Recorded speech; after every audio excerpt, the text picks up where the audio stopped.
നമ്മൾ ഈ പ്രവേശന പരീക്ഷകളുടെ ഒരു ചതിക്കുഴി, നീറ്റ് കഴിഞ്ഞ എന്തുകൊണ്ടാണ് ഈ ജന്തർ മന്ദറിലെ പ്രക്ഷോഭത്തിന് വലിയ കരുത്ത് അല്ലെങ്കിൽ വലിയ പിന്തുണ ജനങ്ങളിൽ നിന്ന് കിട്ടിയെന്നുള്ളത് പരിശോധിക്കണമെങ്കിൽ ഈ കഴിഞ്ഞ ഇടയ്ക്ക് ചർച്ച ചെയ്യപ്പെട്ട രണ്ട് പരീക്ഷകൾ, ഒന്ന് നീറ്റ് പേപ്പർ ചോർച്ച, രണ്ട് CBSE വന്ന പരീക്ഷ സമ്പ്രദായത്തിൽ വന്ന ക്രമക്കേട്. ഈ രണ്ട് പരീക്ഷകൾ മാത്രം എഴുതിയ വിദ്യാർത്ഥികളുടെ എണ്ണം എന്ന് പറയുന്നത് 48 ലക്ഷം വിദ്യാർത്ഥികളാണ്. ഈ 48 ലക്ഷത്തെ ഒരു 10-15 കൊണ്ട് ഒന്ന് ഗുണിക്കുകയാണെങ്കിൽ ഒരു 10-15 കോടി ജനങ്ങളെ നേരിട്ട് ബാധിക്കുന്ന ഒരു ക്രമക്കേടാണ് അവിടെ നടന്നത്. അപ്പോൾ നിങ്ങൾ വിചാരിക്കും ഇത് പേപ്പർ ചോരുന്നത് എന്ന് പറയുന്നത് വളരെ നിഷ്കളങ്കമായ ഒരു പരിപാടി അല്ല. യഥാർത്ഥത്തില് കഴിഞ്ഞ കുറെ വർഷങ്ങളായി BJP അവരുടെ ആൾക്കാരെ മാത്രമേ നിയമിക്കുന്നുള്ളൂ. ഈ ചോർച്ചയിൽ പോലും ഒരു ഗൂഢാലോചനയുണ്ട്. ഇപ്പോൾ കോച്ചിങ് ഇൻഡസ്ട്രിയുടെ വലിപ്പത്തെ കുറിച്ച് വലിയ തർക്കങ്ങൾ നടക്കുന്നുണ്ടെങ്കിലും ഗവൺമെന്റ് സമ്മതിക്കുന്ന ഒരു കാര്യമുണ്ട്. ഒരു 1.5 ലക്ഷം കോടി രൂപയുടെ ടേൺ ഓവറാണ് ഒരു കോച്ചിങ് ഇൻഡസ്ട്രിക്ക്. എന്തുകൊണ്ടാണ് ജന്തർ മന്ദറിലെ വിദ്യാർത്ഥികള് ഈ അതിഭീകരമായിട്ടുള്ള മർദ്ദനവും ഈ പല്ലറ്റ്, ചില്ലി ബോംബ്, ആണിവച്ച ലാത്തി, ടിയർ ഗ്യാസ് ഇതൊക്കെ ഉപയോഗിച്ചിട്ടും അവർക്ക് യാതൊരുവിധ ഭയവും ഉണ്ടാകാതിരുന്നതിന്റെ കാരണം എന്താണ്?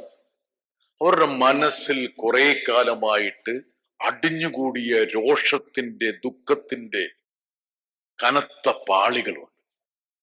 അവരുടെ കുടുംബാംഗങ്ങളെ ചൂഴ്ന്നു നിൽക്കുന്ന ഒരു അനിശ്ചിതാവസ്ഥയുണ്ട്. ഒരു ഇന്ത്യൻ സാഹചര്യത്തില് രക്ഷപ്പെടണമെങ്കിൽ ഒരു ശരാശരി കുടുംബം അവരുടെ സ്വപ്നങ്ങൾ നെയ്തെടുക്കുന്നത് അവരുടെ കുഞ്ഞുങ്ങളുടെ വിദ്യാഭ്യാസത്തിനുമാണ്.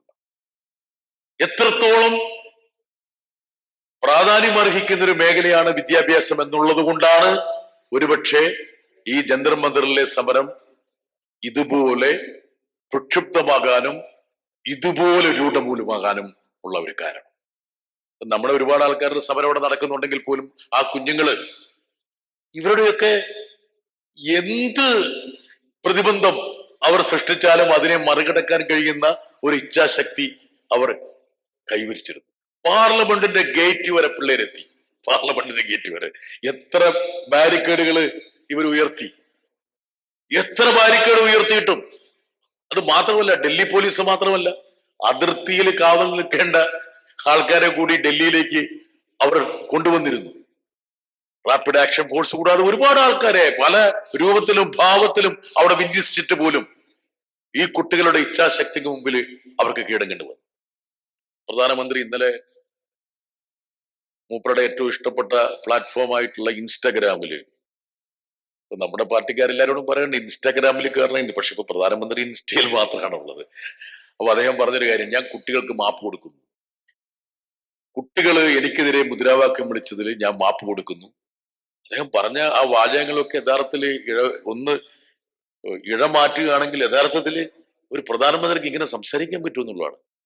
പെൺകുട്ടികളിൽ നിന്ന് നമ്മൾ കേൾക്കേണ്ട ഭാഷയല്ല ടീച്ചറെ, പെൺകുട്ടികളിൽ നിന്ന് നമ്മൾ കേൾക്കേണ്ട ഭാഷയല്ല ജന്തർ മന്ദറിൽ ഉയർന്നതെന്ന്. എന്താ പെൺകുട്ടിക്കും ആൺകുട്ടിക്കും വേറെ വേറെ ഭാഷയുണ്ട?